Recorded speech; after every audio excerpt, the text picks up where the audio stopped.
हाँ प्यारे बच्चों, आज हम लोग कक्षा 10 के लिए पढ़ाई शुरू कर रहे हैं। हम लोग का विषय है सामाजिक विज्ञान। सामाजिक विज्ञान में 2 खंड होते हैं और प्रत्येक खंड में 2-2 विषय शामिल होते हैं। खंड क में इतिहास और नागरिक शास्त्र और खंड ख में भूगोल और अर्थशास्त्र। तो पहले हम इतिहास शुरू करने जा रहे हैं, जिसका पहला पाठ है यूरोप में राष्ट्रवाद का उदय। इसी टॉपिक पर आज चर्चा की जाएगी।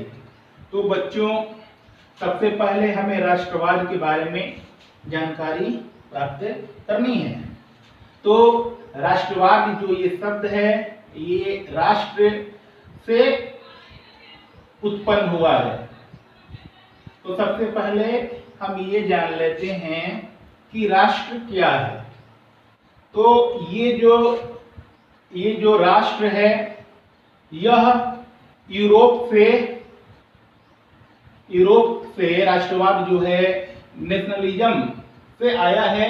और यूरोप में छोटे छोटे राष्ट्र थे। ये सारे राष्ट्र जो है एक नस्ल, एक जाति और एक भाषा बोलने वाले लोगों को एक सूत्र में बांधते हुए राष्ट्र का निर्माण किए थे। किंतु हमारे भारत के संदर्भ में ये राष्ट्रवाद और ये राष्ट्र की जो व्याख्या है सही नहीं बैठती है।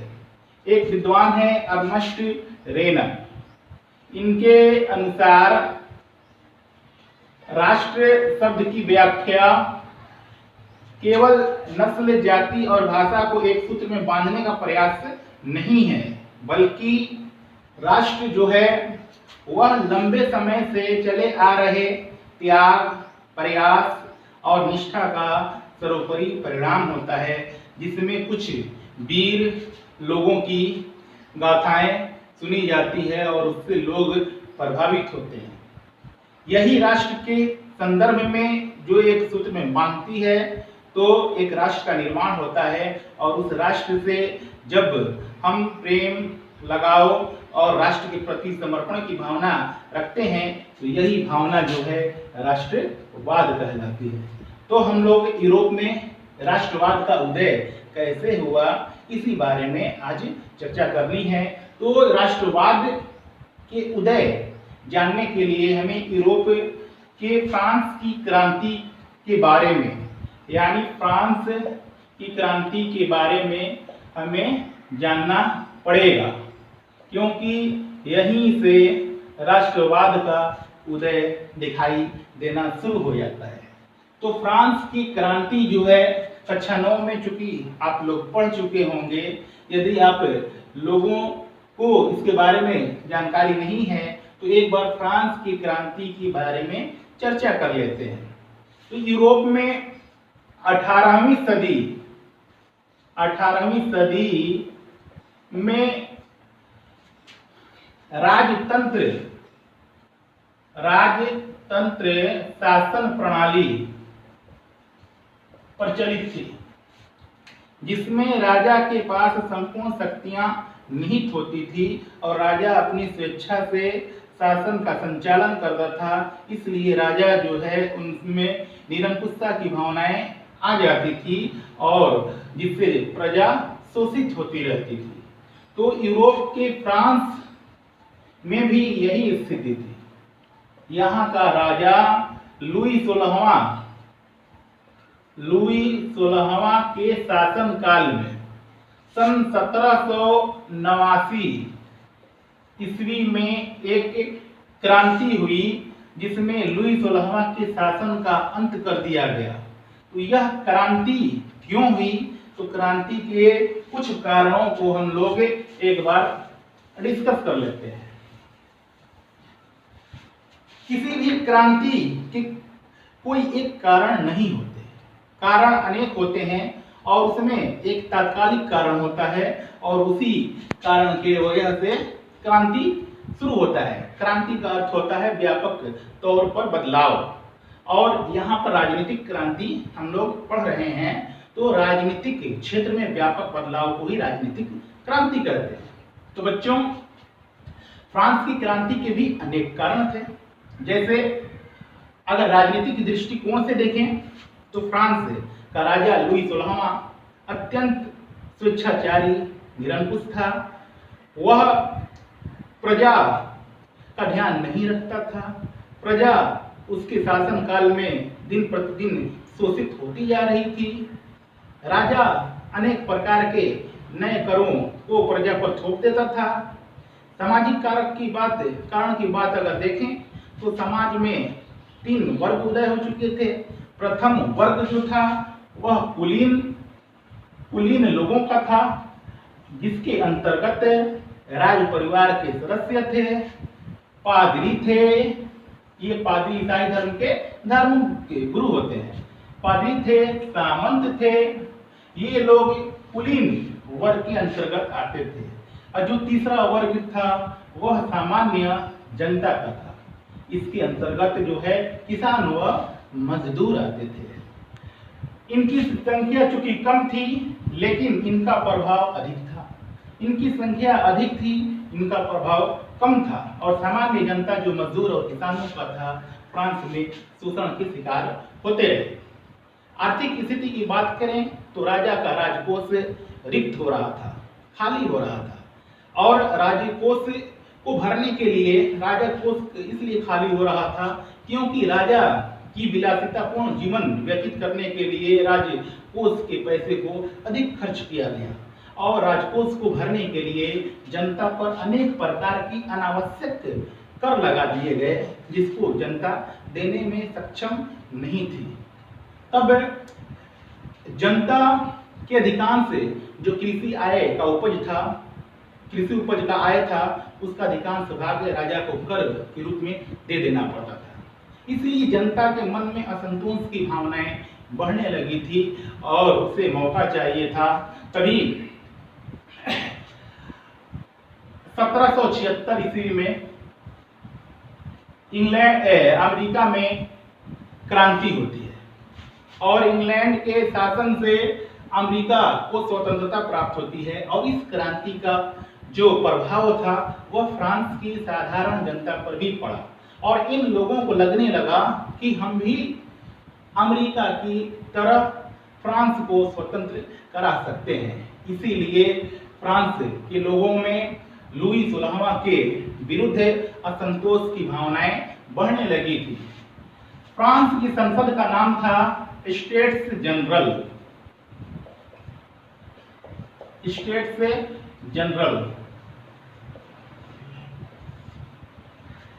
स्टेट्स जनरल की मीटिंग बुलाई गई फ्रांस के राजा के द्वारा और जनता पर अनेक प्रकार के अनावश्यक कर लगाने का प्रयास शुरू हुआ। इसीलिए जनता की जो प्रतिनिधि थे साधारण जनता के, उनके प्रतिनिधि मिराबो, इनके नेतृत्व में फ्रांस की जनता जो थी वह फ्रांस के टेनिस कोर्ट मैदान में इकट्ठा हुई और यह शपथ लिया कि जब तक हम अपना संविधान का निर्माण नहीं कर लेते तब तक हम लोग टेनिस कोर्ट मैदान से नहीं उठेंगे। इसीलिए इस घटना को टेनिस कोर्ट का शपथ कहा जाता है। बच्चों, यहाँ तक तो घटनाएं आप देख चुके हैं। अब इस शपथ के बाद जो है स्टेट्स जनरल को 1789 ईस्वी में एक नेशनल असेंबली में परिवर्तित कर दिया जाता है फ्रांस की जनता के द्वारा। नेशनल असेंबली में परिवर्तित कर दिया जाता है फ्रांस की जनता के द्वारा। उसके बाद साधारण जनता को यह सूचना मिलती है कि फ्रांस विदेशी शक्तियों के माध्यम से वह लोगों के ऊपर आक्रमण करना चाहता है। इसीलिए फ्रांस की जनता ने 14 जुलाई 1789 को बास्तिल के दुर्ग पर हमला कर दिया और अपने साथी कैदियों को छोड़ा करके फ्रांस की सत्ता को लुई 16वां को फ्रांस की सत्ता से बेदखल कर दिया, उतार दिया और इस प्रकार जो है फ्रांस की क्रांति सफल हुई। तो ये जो घटनाएं थी ये फ्रांस की क्रांति के संदर्भ में घटनाएं थी। अब इस घटना का परिणाम क्या हुआ? परिणाम यह हुआ कि सदियों से चली आ रही फ्रांस की राजनीतिक व्यवस्थाओं का अंत हुआ, जिसमें राजा निरंकुश होता था।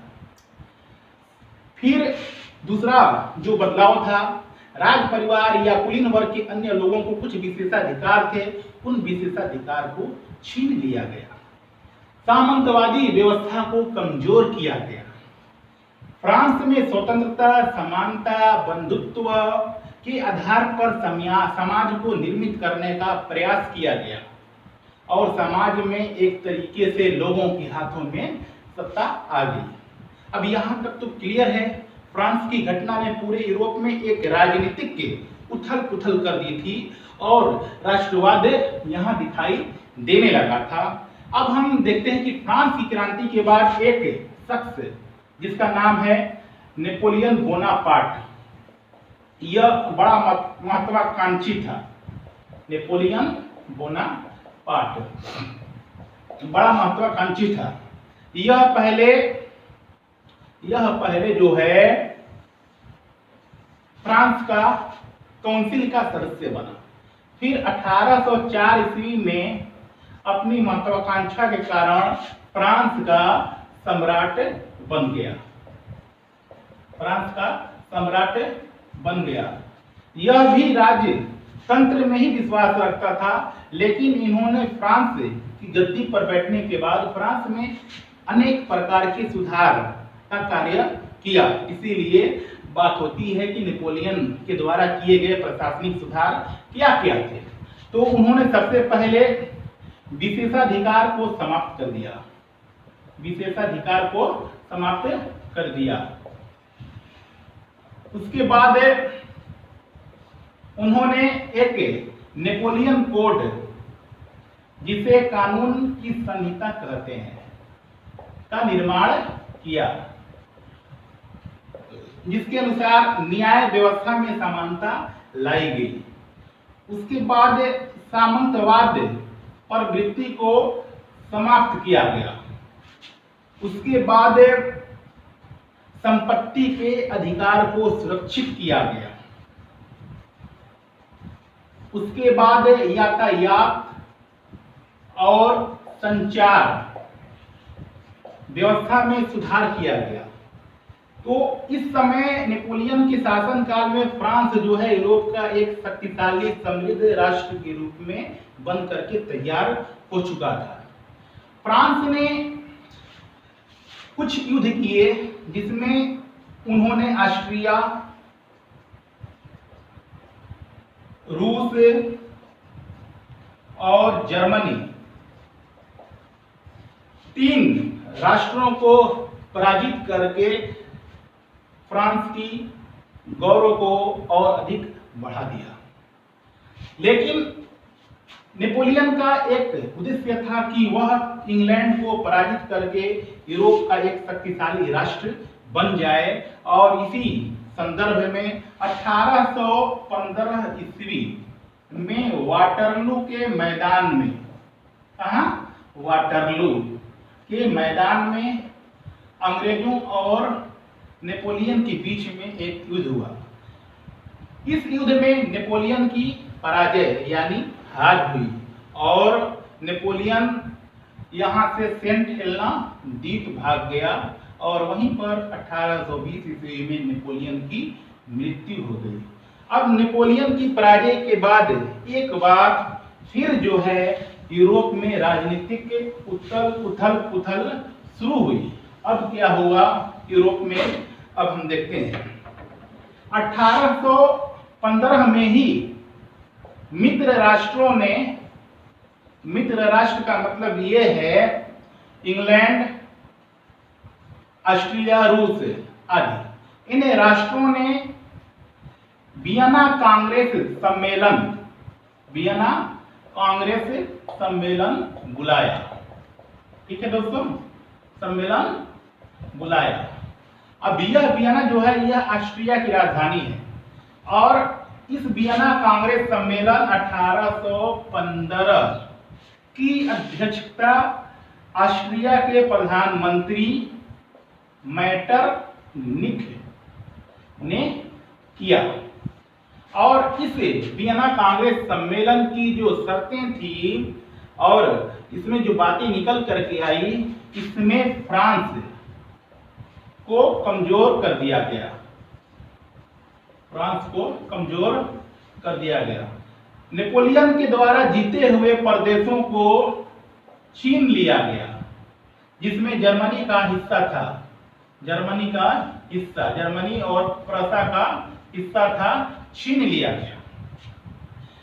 फ्रांस के उत्तर में ऑस्ट्रिया ने अपना अधिकार जमा लिया। उसके बाद फ्रांस में नेपोलियन की पराजय के बाद और वियना कांग्रेस सम्मेलन के बाद ऑस्ट्रिया ने इटली और जर्मनी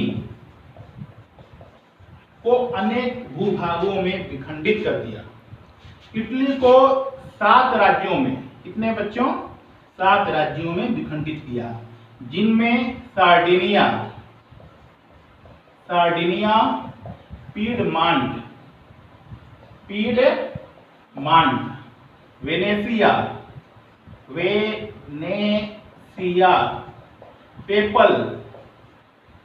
पेपल, रोम, सिसिली, लोम्बार्डी,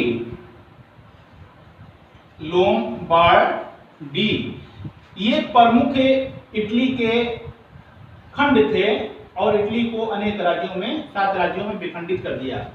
केवल सार्डिनिया, पिडमांट ही एक ऐसा राज्य था जहां पर इटली के राजघरानों का अधिकार था।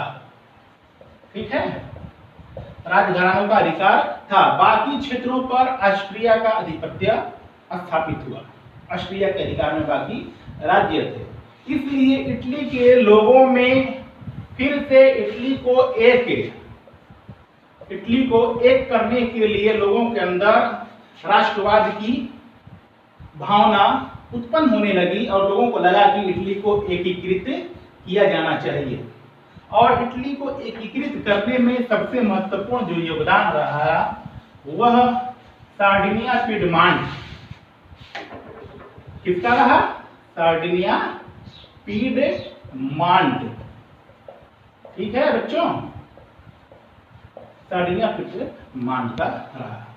अब इसे में जो नाम आए जिन्होंने इटली को एकीकृत करने का प्रयास किया, इनमें जो प्रमुख नाम है जिउसेप्पे मैत्सिनी,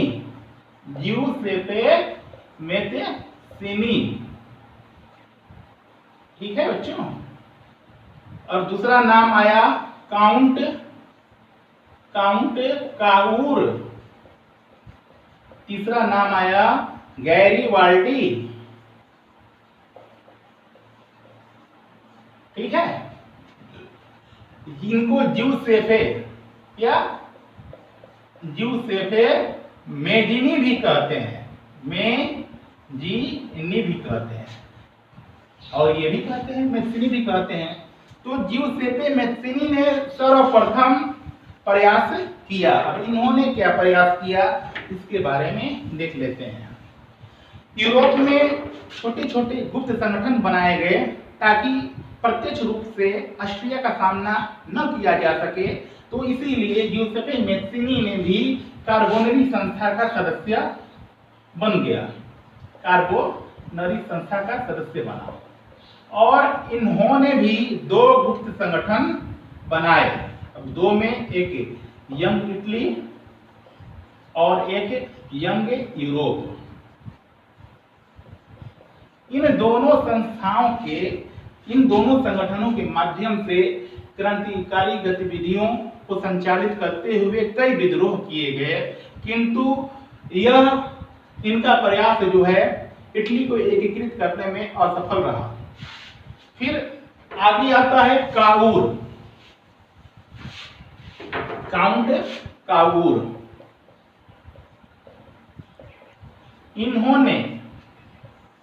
इन्होंने इंग्लैंड और फ्रांस की मदद से ऑस्ट्रिया को पराजित करने का निश्चय किया। इनका मानना था कि जब तक ऑस्ट्रिया को हम पराजित नहीं कर देंगे तब तक इटली का एकीकरण संभव नहीं है, और इनका प्रयास सफल भी रहा। अब देखते हैं गैरिबाल्डी। तो गैरिबाल्डी ने भी काउर का समर्थन किया, और काउर और गैरिबाल्डी दोनों मिलकर के ऑस्ट्रिया को पराजित करने में सफल रहे। इस प्रकार 1871 ईस्वी तक इटली का एकीकरण संभव हुआ। इसी के आगे हम लोग जर्मनी के बारे में भी चर्चा कर ले बच्चों। जर्मनी को भी ऑस्ट्रिया ने 39 राज्यों में विभाजित करके एक महासंघ बनाया। ठीक है बच्चों। और ऑस्ट्रिया खुद इसका अध्यक्ष और प्रसा को उपाध्यक्ष बनाया। अब जर्मनी के लोगों में भी एक राष्ट्रवादी भावनाएं उत्पन्न हुई, और जर्मनी के लोगों ने भी जर्मनी का एकीकरण का प्रयास शुरू किया। तो जर्मनी का एक जो खंड था प्रसा, यहीं से राष्ट्रवाद अपना चरमोत्कर्ष पर आया, और यहाँ एक ऑटो बिस्मार्क इन्होंने जर्मनी को एकीकृत करने के लिए प्रयास शुरू कर दिए। ये लोकतंत्र, उदारवाद और संविधान के प्रबल विरोधी थे। यानी लोकतंत्र और उदारवाद और संविधान के ये विरोधी थे, और इनका विश्वास जो है केवल युद्ध में था। और ये रक्त और लौह की नीति अपनाकर सैनिक सहायता से ये जर्मनी का एकीकरण करना चाहते थे। ये 1866 लगभग, एग्जैक्ट नहीं समझ में आ रहा है, 1866 के लगभग इन्होंने जर्मनी प्रसा का प्रधानमंत्री नियुक्त किया गया, चांसलर नियुक्त किया गया। और चांसलर बनने के बाद इन्होंने कुछ ही दिनों में ऑस्ट्रिया,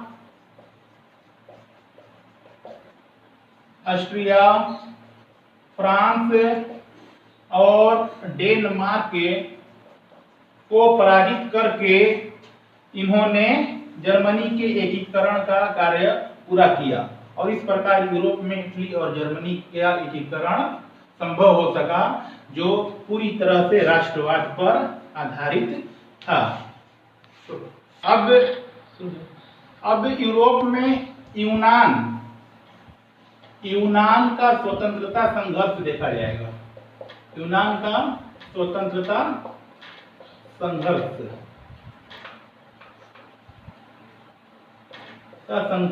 देखा जाएगा। अब 1830 ईस्वी में यूनान का स्वतंत्रता संघर्ष प्रारंभ हुआ। 15वीं सदी से यूनान जो है ऑटोमन साम्राज्य के अधीन था।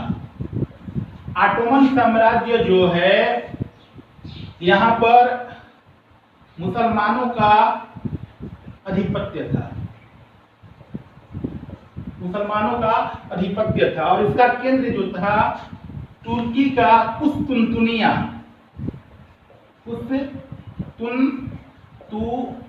था। तो 1830 आते आते यूरोप के कुछ लोग जो है यूनान की प्राचीन परंपराएं और संस्कृति को फिर से एक बार लागू करने के लिए इन्होंने यूनान में स्वतंत्रता संघर्ष आंदोलन में ईसाइयों की सहायता की और इस तरीके से यूनान जो है 1832 ईस्वी में यूनान को एक स्वतंत्र राष्ट्र के रूप में घोषित किया गया। हाँ बच्चों, अब आगे देखते हैं। यूरोप में कलाकारों द्वारा चित्र के माध्यम से राष्ट्रवाद को दर्शाने की कोशिश की गई। तो इसी संदर्भ में एक चित्र मारियान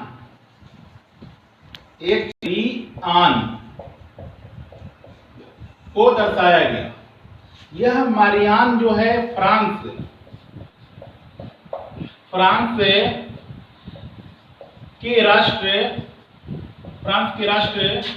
राष्ट्र का प्रतीक था। यह एक लोकप्रिय ईसाई नाम था। फ्रांस में एक लोकप्रिय ईसाई नाम था, इसीलिए इस लोकप्रिय ईसाई नाम पर इसका नाम मारियान चित्र के रूप में फ्रांस के चौराहों, सिक्कों, डाक टिकटों पर इस प्रकार के चित्र को अंकित करके फ्रांस में एक राष्ट्रवाद की भावना को बढ़ाने का प्रयास किया गया। और इस तरीके से जो भी इन चित्रों को देखता तो उनमें एक राष्ट्रवाद की भावना उत्पन्न हो जाती। इसी तरीके से आगे एक जर्मेनिया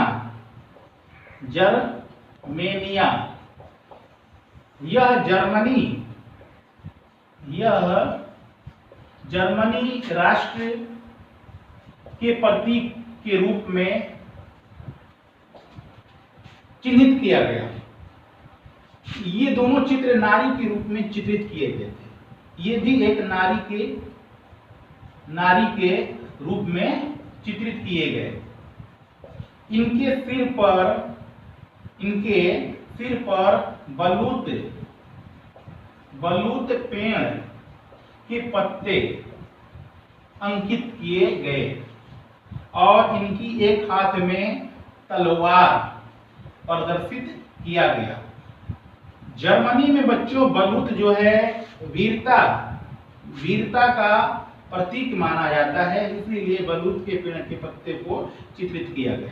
तो ये जर्मेनिया और मारियान एक फ्रांस में और एक जर्मनी में राष्ट्र रूपक के रूप में चित्रित किया गया, जो राष्ट्रवाद को बढ़ाने का काम किया गया। जैसे हम उदाहरण के तौर पर देखते हैं कि भारत में भारत माता का एक चित्र अंकित किया गया है, जिससे देख करके हमारे अंदर भी एक राष्ट्र की भावना उजागर होती है बच्चों। अब बच्चों हम यूरोप में फ्रांस, जर्मनी, इटली और इटली के बाद हम लोगों ने यूनान के बारे में राष्ट्रवाद की बातें की। अब इंग्लैंड की भी बातें कर लेते हैं कि इंग्लैंड में क्या हुआ। 18वीं सदी से पहले बच्चों इंग्लैंड को जो हम आज ब्रिटेन के रूप में देखते हैं या ब्रिटेन कहते हैं, वह ब्रिटेन शायद ब्रिटेन नहीं था, क्योंकि एक ये उपमहाद्वीप के रूप में था जहां पर अनेक द्वीप थे। इन द्वीपों में एक द्वीप इंग्लैंड जो बाकी द्वीपों से बड़ा था, तो एक स्कॉटलैंड था, तो एक आयरलैंड था, एक वेल्स था। ये द्वीपों के रूप में थे और इन क्षेत्रों में जो राष्ट्रवाद की कल्पना आई बच्चों, तो यहाँ पर जातीय, नस्लीय, यानी जिसे हम निरी जातीय एथनिक्स एथनिक भी कहते हैं, यानी इसी संदर्भ में एक नस्ल के तौर पर राष्ट्रवाद की परिकल्पना आई, जो एक नस्ल को एक सूत्र में बांधने का प्रयास करती थी। तो यहाँ पर वेल्स के लोग थे, आयरलैंड में आयरिश थे, स्कॉटलैंड में स्कॉटिश थे, इंग्लैंड में अंग्रेज थे, और ये सभी अपने अपनी राष्ट्रवाद की परिकल्पना को आगे बढ़ाए। स्कॉटिश अलग, अंग्रेज अलग, आयरलैंड अलग और वेल्स के लोग अलग। इनके सेंटर में इंग्लैंड था और इंग्लैंड ने दुनिया के अनेक देशों में अपना उपनिवेश स्थापित कर चुका था, और इसी से इंग्लैंड एक शक्तिशाली देश के रूप में उभर करके सामने आया था। और इंग्लैंड ने अपनी शक्ति से स्कॉटलैंड को, आयरलैंड को और वेल्स को अपनी शक्ति से अपने राज्य में मिला करके यूनाइटेड किंगडम, ठीक है बच्चों, बनाया, जिसे यूके कहते हैं बच्चों। और इस तरीके से अंग्रेजों ने स्कॉटिश लोगों और आयरिश लोगों की जो भाषाएं थी उनको पूर्ण रूप से प्रतिबंधित कर दिया और अपने अधीन कर लिया, और इस तरीके से इंग्लैंड भी एक यूनाइटेड किंगडम के रूप में, एक राष्ट्र के रूप में विकसित हुआ बच्चों।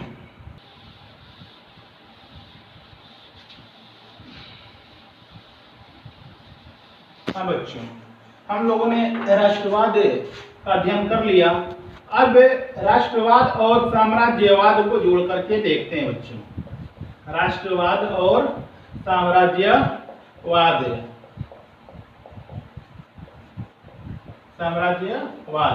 यूरोप में राष्ट्रवाद का विकास हुआ और अनेक राष्ट्र विकसित हुए, लेकिन इनका जो मकसद था, उद्देश्य था, जिनमें आदर्शवाद था, उदारवाद था, स्वतंत्रताएं थी, समानताएं थी। तो ये सब अब धीरे धीरे इनका महत्व घटता गया, और इस तरीके से राष्ट्रवाद जो ये कॉन्सेप्ट था, एक परिकल्पना था, यह धीरे धीरे इनका जो स्वरूप है संकीर्ण होता चला गया। और संकीर्ण होने के कारण ये जो राष्ट्र है यूरोप में यूरोप में छोटे छोटे राष्ट्रों को, जो सक्षम नहीं थे, कमजोर थे, उनको अपने साम्राज्य में मिलाने का प्रयास किया और उन्हें जीत करके अपने साम्राज्य में मिलाया, जिसे हम लोग साम्राज्यवाद कहते हैं।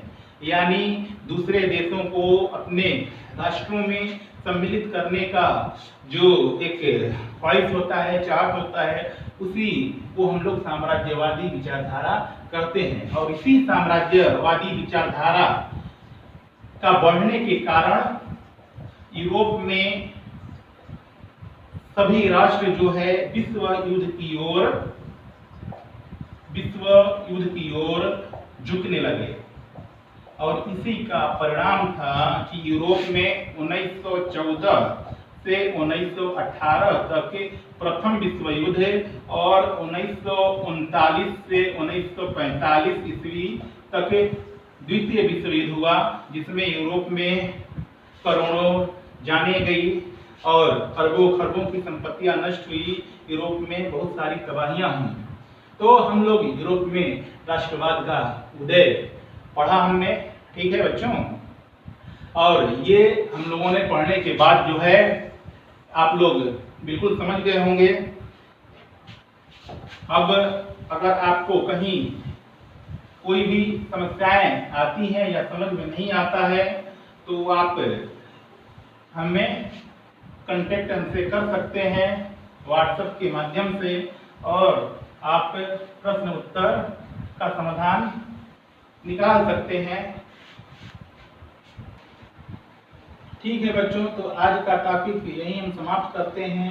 फिर अगला टॉपिक जो है भारत में राष्ट्रवाद टॉपिक है, उसी के बारे में अगले लेक्चर में उसके बारे में आपसे बातें की जाएंगी, और इसे आप ध्यान से सुनिए, पसंद आए तो बार बार देखिए। और इसके अलावा आप के लिए कुछ होमवर्क भी हम देना चाहेंगे। आपका होमवर्क रहेगा कि इस टॉपिक को सुनने के बाद अपने किताब के प्रश्नों को देख करके खुद से एक नोट से तैयार करें, क्योंकि जब आप कोई भी लेक्चर सुनते हैं, सुनने के बाद प्रश्नों का उत्तर खुद से निकालते हैं और उसे एक नोट्स के रूप में आप बना लेते हैं, तो वो बड़ा ही फायदेमंद होता है आगे के लिए। ठीक है बच्चों, आज हम अपनी बातों को यहीं विराम देते हैं, समाप्त करते हैं। शुक्रिया बच्चों।